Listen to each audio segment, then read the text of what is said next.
The courtroom was silent until it wasn't. A sharp voice pierced through the air, slicing through the tension like a blade. "You're wrong, Judge. You don't know what you're talking about." The words came from a woman everyone in the room had already labeled Karen. She wasn't just loud, she was defiant, standing with her hands on her hips as if daring the world to challenge her. But what she didn't realize was that the world had already chosen its champion. And that champion was Judge Judy. Before we dive into this incredible case, tell me in the comments where you're watching from. I love seeing where my viewers are around the world. And don't forget to hit that subscribe button so you never miss more unbelievable cases like this one. Now sit back, relax, and enjoy the video. The audience gasped. Even the cameras hesitated to pan, unsure whether to focus on Karen's furious face or the frozen, unreadable stare on Judy's. For a long, electric moment, Judy said nothing. She just looked at her, one eyebrow raised, lips pressed tight as if holding back a storm. The bailiff shifted uncomfortably. Karen smirked, mistaking silence for fear. But it wasn't fear. It was calculation. Judy had faced thousands of cases, but this one was different. Because behind the shouting, the insults, and the arrogance, she saw something else, something broken hiding beneath the noise. Karen had come to court over a simple dispute, a $200 loan gone bad between two former best friends. But for her, this wasn't about money. It was about pride. She had been laughed at, mocked online, and labeled Fat Karen after a viral video showed her shouting at a barista. The internet had turned her pain into entertainment, and this courtroom was her last chance to reclaim control. She didn't want justice. She wanted revenge, and she had chosen the wrong judge to find it. Judy finally spoke, her voice calm, measured, almost disarmingly gentle. "Are you finished?" she asked. The tone was soft, but the meaning was steel. Karen laughed mockingly. "Yeah, I'm finished. You just love acting superior, don't you? You're always right, huh?" Her words echoed in the still air, feeding on their own arrogance. Judy leaned back slightly, folding her hands. "I'm not always right," she said quietly. "But I'm rarely wrong when pride walks in dressed as pain." For a moment, the room didn't understand. But then Judy's eyes met Karen's, and something in that gaze shifted the entire mood. This wasn't just another outburst. This was a test of dignity versus ego. Judy wasn't angry. She was watching, studying, waiting for the perfect moment to remind everyone that respect isn't demanded. It's earned. Behind that calm exterior, she had already spotted inconsistencies in Karen's story. The receipts didn't match. The timeline was shaky. The accusations didn't add up. And while Karen thought she was winning the room with her volume, Judy was quietly setting the stage for a takedown that would soon be remembered as one of her greatest ever. Because what no one realized, not even Karen, was that Judy wasn't just preparing to deliver justice. She was preparing to deliver a lesson. And when it landed, it wouldn't just silence Karen. It would echo across the internet, proving once again that in Judge Judy's courtroom, arrogance never wins. It only exposes itself. Before you hear Judge Judy's legendary comeback, tell me in the comments. If someone shouted "you're wrong" to you in front of a crowd, would you stay calm like Judy? Or clap back instantly? The courtroom was still buzzing from Karen's outburst, but Judy's calm response had left a quiet tension hanging in the air. A calm before a storm nobody saw coming. Karen leaned back in her chair, arms crossed, wearing that same smug grin that had already irritated half the audience. "So what now, Your Honor?" she said with a hint of mockery. "You gonna lecture me about respect?" Judy's gaze didn't waver. "No," she replied evenly. "I'm going to give you the chance to tell the truth. Let's see if you can handle it." The case on paper was simple. Karen had loaned her best friend Linda $1,200 to start a small home bakery, but soon after the friendship crumbled. Karen claimed Linda never repaid her. Linda claimed Karen had demanded more than what she gave.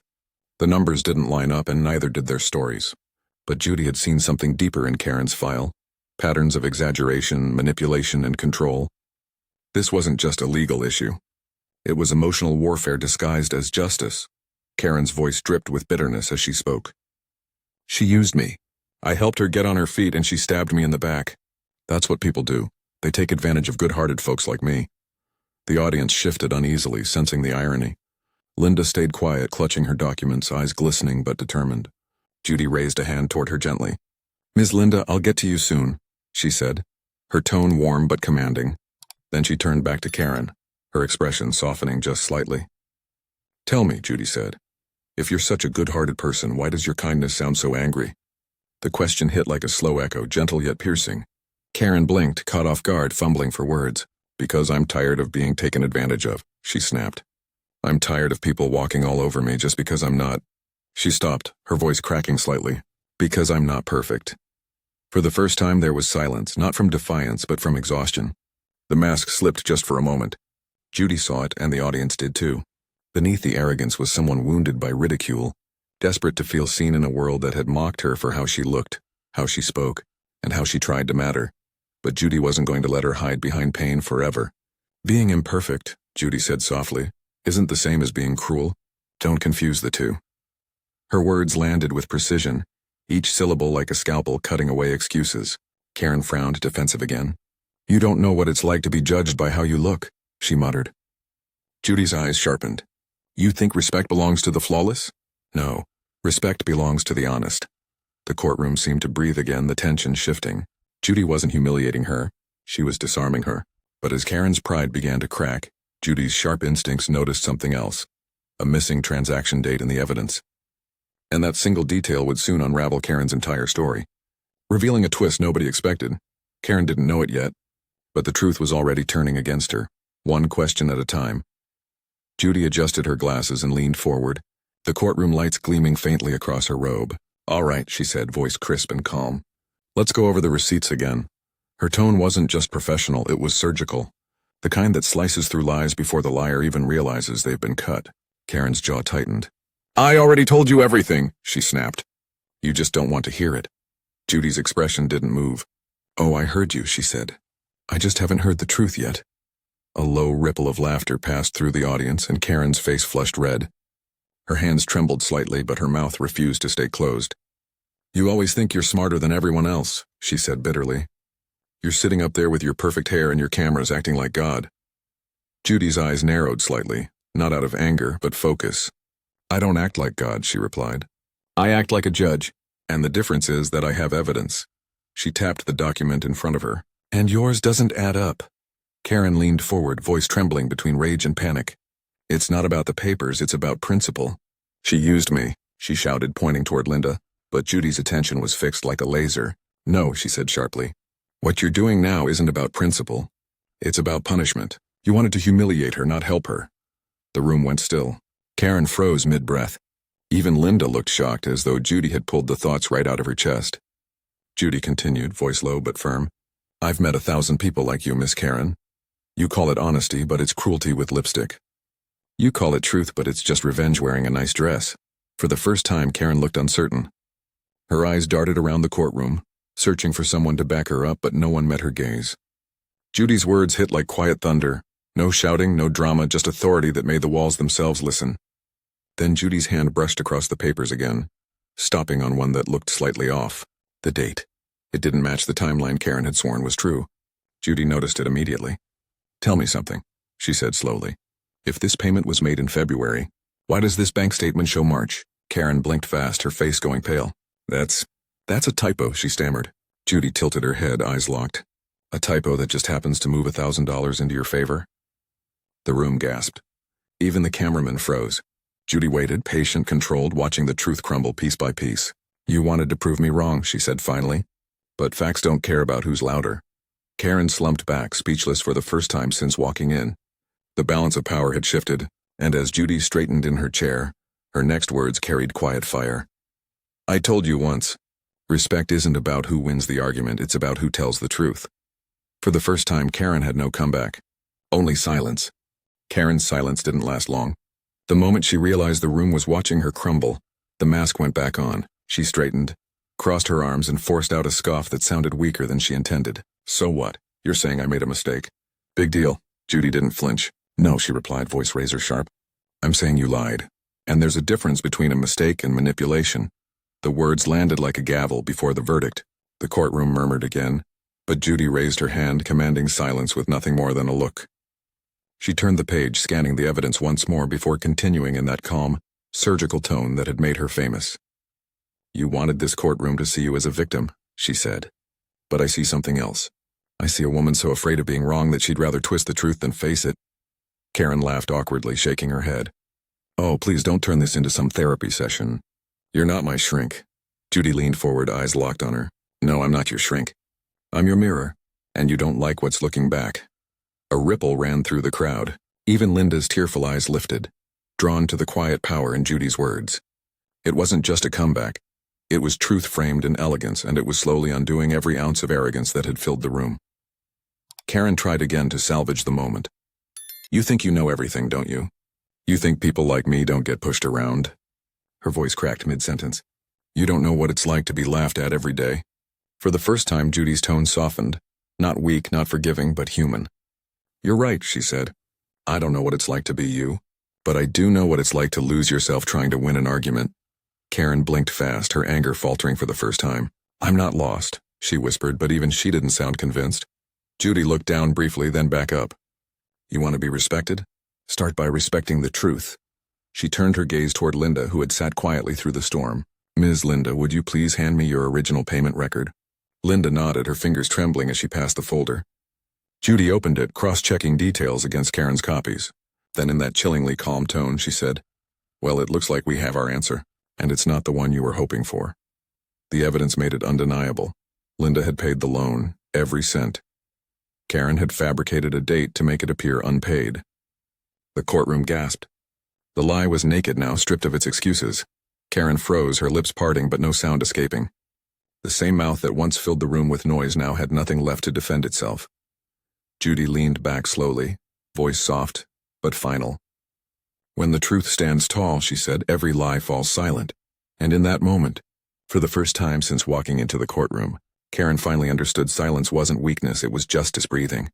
If you think Judge Judy's calm strength just delivered one of the greatest comebacks ever, type legendary in the comments below. Let's see how many of you felt that moment hit hard. The air in the courtroom felt heavier now, like everyone was holding their breath, waiting to see if Karen would find a way to twist out of what was already unraveling. But she didn't speak. She just sat there, staring at the papers in front of her, her face blank except for the faint twitch at the corner of her mouth. The silence was a verdict in itself. Judy watched her for a long moment, then said softly, I'll give you a chance to respond, but I suggest you choose your words carefully. The truth has already spoken. Karen swallowed, her throat tight. You don't understand, she muttered. She lied to me before. She's the one who... Judy's gavel hit the bench with a sharp crack, the sound echoing like thunder. Enough, she said firmly. Do not insult this court by doubling down on a lie that's already been proven false. The authority in her tone was absolute. Even the camera crew paused, sensing the gravity of what was unfolding. Judy's voice dropped lower, slower. You came into this courtroom looking for validation, not justice. You wanted the world to see you as the victim, but justice doesn't play favorites, it listens. Karen's lips quivered. You think I wanted this? She asked, her voice trembling. You think I enjoy being humiliated? Judy's expression softened just slightly. No, she said. I think you wanted to feel powerful again. But you confused power with cruelty, and you let that confusion cost you your integrity. A quiet tear rolled down Karen's cheek before she could stop it. She wiped it away quickly, pretending it wasn't there, but the audience saw. The walls of arrogance that had defined her were cracking, and something raw, something human was showing through. Judy didn't look away. You're not the first person to let pain turn into pride, she said gently. But when you do, you lose both. Linda sat quietly, hands clasped tightly together. For a moment, even she seemed to feel sympathy for the woman who had just tried to destroy her. The courtroom wasn't divided anymore. It was reflective, subdued, silent, except for the soft hum of the lights above. Judy sighed, closing the file. This case is clear, she said. The plaintiff falsified evidence and the defendant owes her nothing. Judgment for the defendant. The gavel came down one last time, crisp and final. Karen exhaled shakily, the weight of it hitting her all at once. The cameras zoomed in on her face. Not the face of defiance from the start, but the face of a woman realizing she had been her own undoing. Judy stood slowly, gathering her notes. People will forget what you said, she said quietly. But they won't forget how you made them feel. Today you made them feel pity. Next time, give them a reason to feel respect. As Judy turned to leave, the courtroom remained still, every viewer knowing they had just witnessed not just justice but redemption wrapped in truth, spoken by a woman who never needed to raise her voice to command a nation's respect.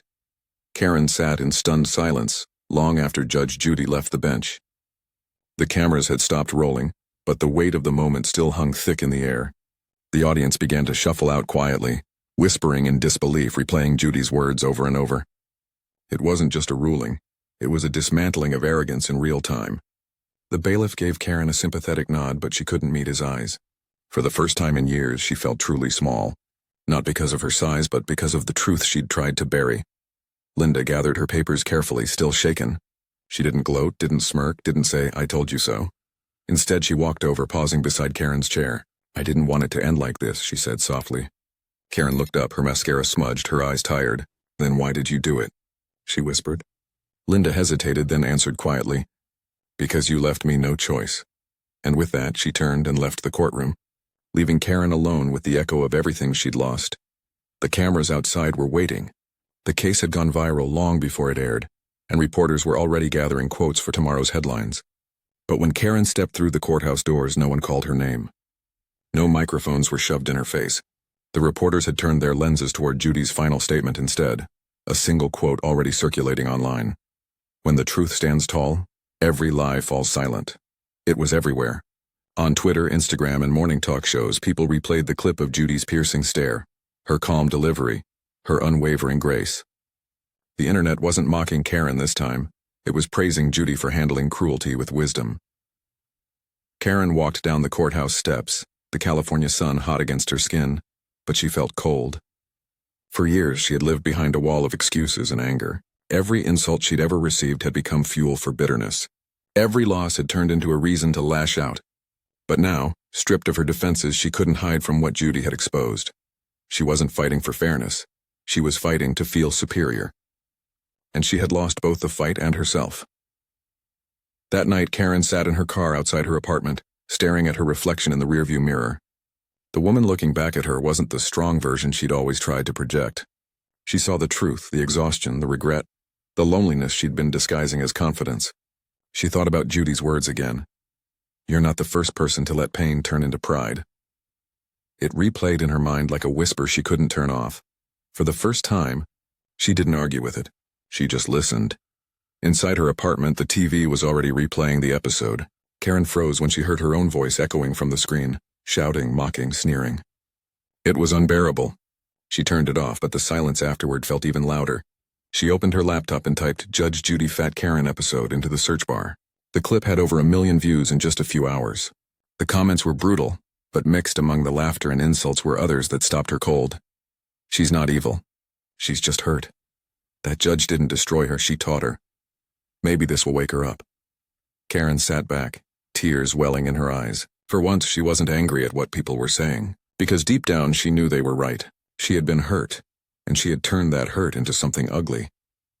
But Judy hadn't humiliated her. She'd exposed the truth with grace, and somehow that felt less like punishment and more like a second chance. The next morning, Karen did something unexpected. She opened her social media account, the same one where she'd once argued with strangers and posted long rants about being mistreated. She deleted all of it. Every post, every angry comment, every bitter meme.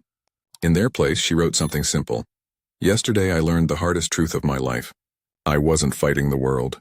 I was fighting myself. Judge Judy, thank you for showing me the difference."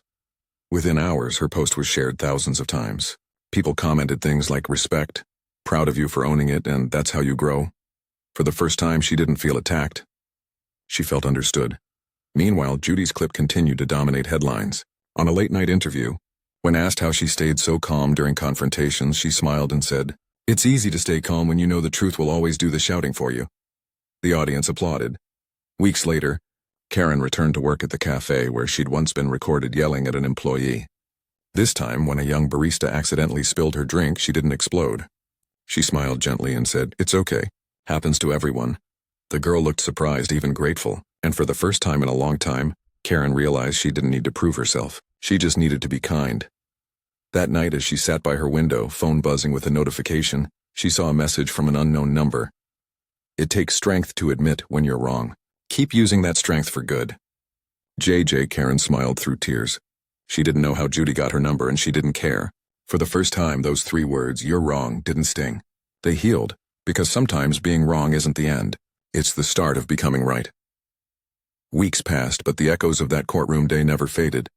Clips of Judy's measured stare and Karen's stunned silence continued circulating online, transforming into a kind of cultural parable about truth, pride, and redemption. But behind the headlines, something far quieter and far more meaningful was happening. Karen was changing. Her mornings no longer began with bitterness. She started volunteering twice a week at a local community center, helping single mothers with budgeting and small business planning. Ironically, the very subject that once fueled her anger, money, had become her way to serve others. It's not about dollars, she'd tell them, it's about dignity. Those words weren't rehearsed. They came straight from the lesson Judge Judy had carved into her. And though the internet still teased her sometimes, she no longer fought back. The mockery didn't sting because she finally knew who she was when the noise faded. A woman learning to rebuild herself, one honest act at a time. For the first time in years, Karen was living without pretending. Then one afternoon, a letter arrived. The return address simply read, CBS Studios. Her hands trembled as she opened it. Inside was a note on elegant stationery, written in Judy's unmistakable firm handwriting. Karen, I've spent my life teaching people that consequences shape character. You've proven that they can also reveal it. Keep walking in truth. Judge Judy. Karen read it 3 times before setting it down, her heart swelling with a quiet pride that didn't need to shout. She framed the letter and hung it above her desk, not as a trophy, but as a reminder of the day everything changed. Months later, she was invited to speak at a local youth seminar about online accountability and personal growth. Standing at the microphone, she didn't pretend to be someone she wasn't. She began simply, I once yelled at Judge Judy and thought I'd win. But what she gave me that day was more valuable than any verdict. She gave me back my honesty. The crowd applauded, not because she was perfect, but because she was finally real. When the lights dimmed and Karen stepped off stage, she whispered one final thought to herself, words Judy had spoken that still lived in her bones. Respect isn't demanded. It's earned, and it starts with the truth. If you believe redemption is possible for anyone brave enough to face the truth, hit the like button, subscribe, and comment Truth Wins to honor Judge Judy's most powerful comeback ever.